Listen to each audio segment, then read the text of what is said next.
ladies and gentlemen from Polo Plus 10. We're here at the 2022 Palermo Open, and behind me is of course the Cathedral of Polo here in the middle of Buenos Aires. We're just about to head out to the semifinals of the game between Argentina and La Delfina, and stay tuned what that is going to be all about.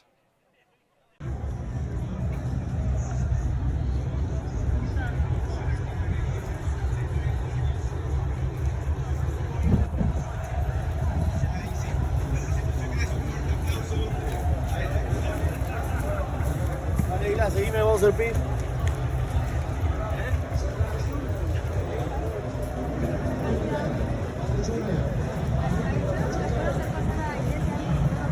Sale June, 17 Kini, de lo que atrás, y ahora otra vez Rudiger. Se abre una, viene Rudiger, no camina presión para los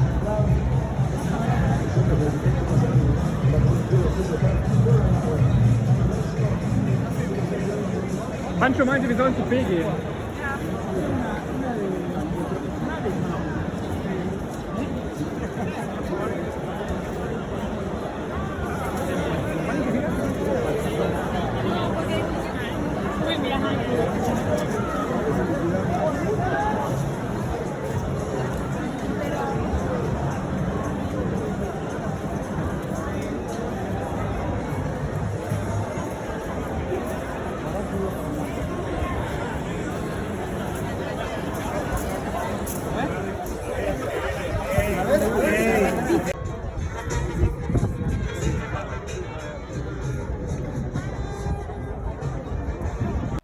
So geht's.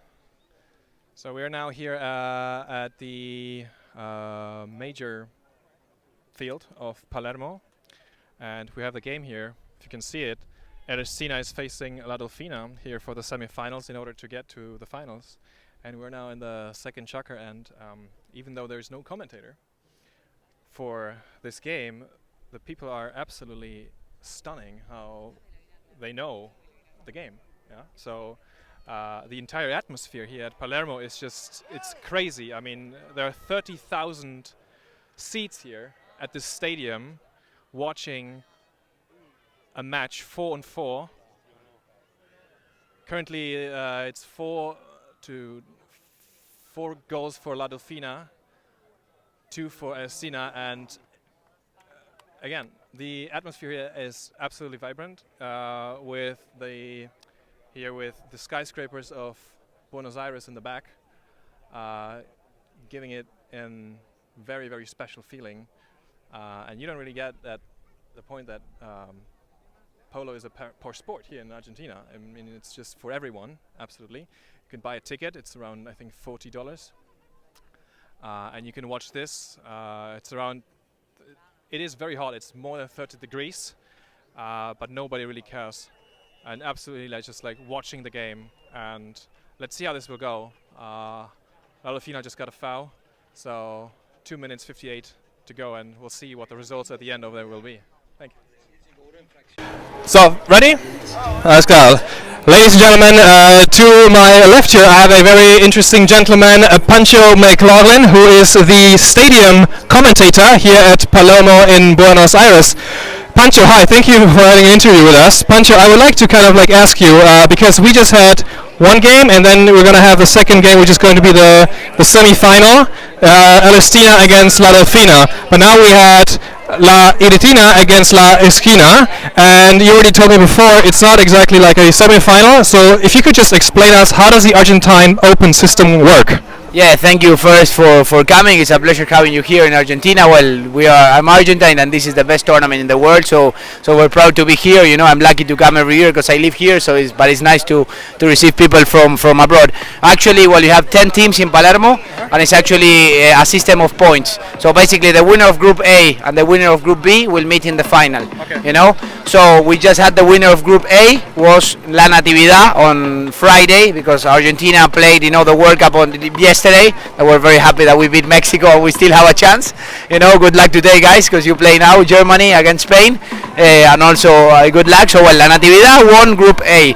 Now La Delfina, if La Delfina wins, they are in the final. If El Argentina wins by 3 goals, they have a chance of actually win, because El Argentina lost against the second team of La Dolfina. So there's a little bit of math there. La Dolfina winning by 1 goal or losing by 2, they're in. El Argentina winning by 3, they get to pass in the final. And here what we were just watched was actually you have different tournaments within the tournament. Of course you have the top teams that are playing, to see who reached the final, but then here you had 2 teams that were actually playing against each other because they lost some games.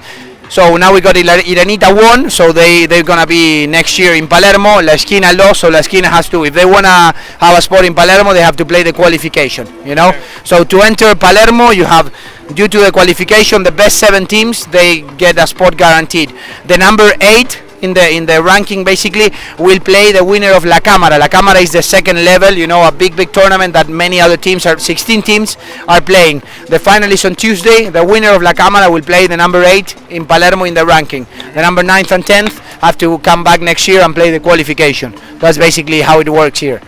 Absolutely, thank you very much. How long have you been doing this job actually for? Because you really know your thing. Okay, which is impressive. No, well, thank you. I'm part of the Polo University. It's actually the university that the Argentine Polo Association created.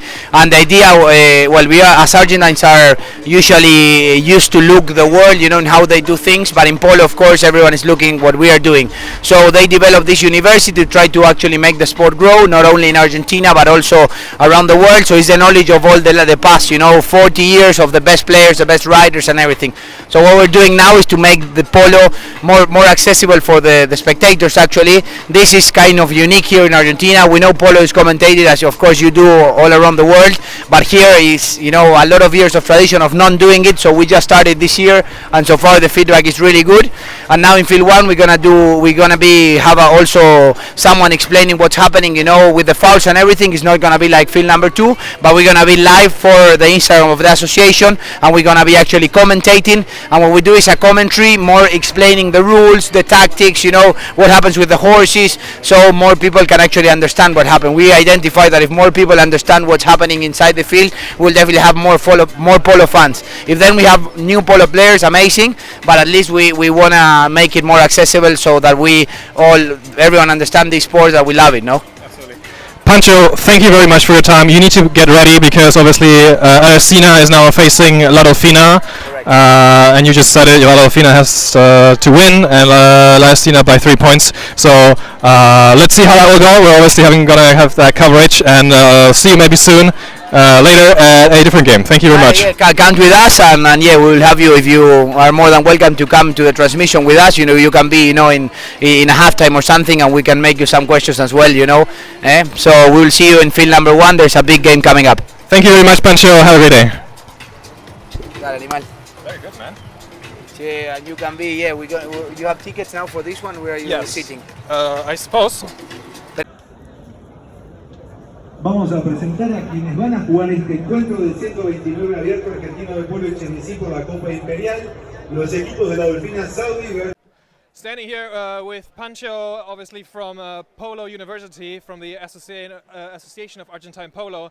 Pancho, we just had an incredible, almost 9-chucker match here. La Dolfina winning against Argentina and making it obviously then to the finals. But since you are from Polo University and you get to explain to Argentines mostly and Spanish-speaking people how this game works, can you walk us a little bit through the game and what's the difference between La Dolfina and the playing style of Argentina?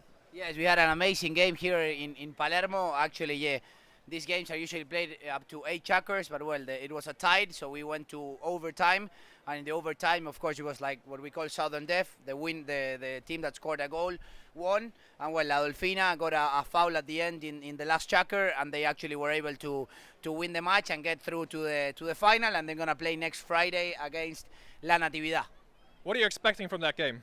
That game is gonna be a kind of a rematch of last year, but we have different actors.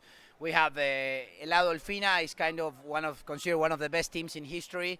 3 of these players, Adolfo Cambiaso, Pelón Stirling, and Juan Martinero, they won 3 triple crowns in a row. They won many times here in Palermo, and now they have a change. Pablo McDonough, that now went to play with his own team of La Irenita. Now we have the son of Cambiaso, just 17, turned 17, 9 goals, but I'm sure he's going to be 10 next year. He's playing in a fantastic level. So we have a really, really strong team of La Dolfina. They just won Hurlingham, so they want to actually try to make it in Palermo. On the other side, we have the green side, the La Natividad team, with the two kids, Castañolas, really well accompanied with Polito Pieres and the South African, Nachi Duplessis. They're also a really, really strong team. They started really well this season, winning the Tortugas Open. Then the Hurlingham Open went for La Dolfina. And now one for La Natividad, one for La Dolfina. Let's see who wins here next Friday. Thank you, Pancho Man. Good luck for the AAP with Polo University. Hell of a project, and we'll see you on Friday at the final of Palermo. Thank you. Thank you very much. And yes, in Polo University we also have a lot of stuff in English. Here we're doing the transmission in Spanish, but we will do some stuff also in English, and you can follow us. You can find us in the website of the association and also on our Instagram of Polo University. Thank you very much, Jan, for being here. Thank you. Pancho, Jan, one more thing. A little gift for you here. Polo Plus 10, the latest magazine. It's in English, so you get to read it. Thank you very much. And yeah, for all the English-speaking people on the other side, let's hope for a great final on Friday. Thank you. Gracias.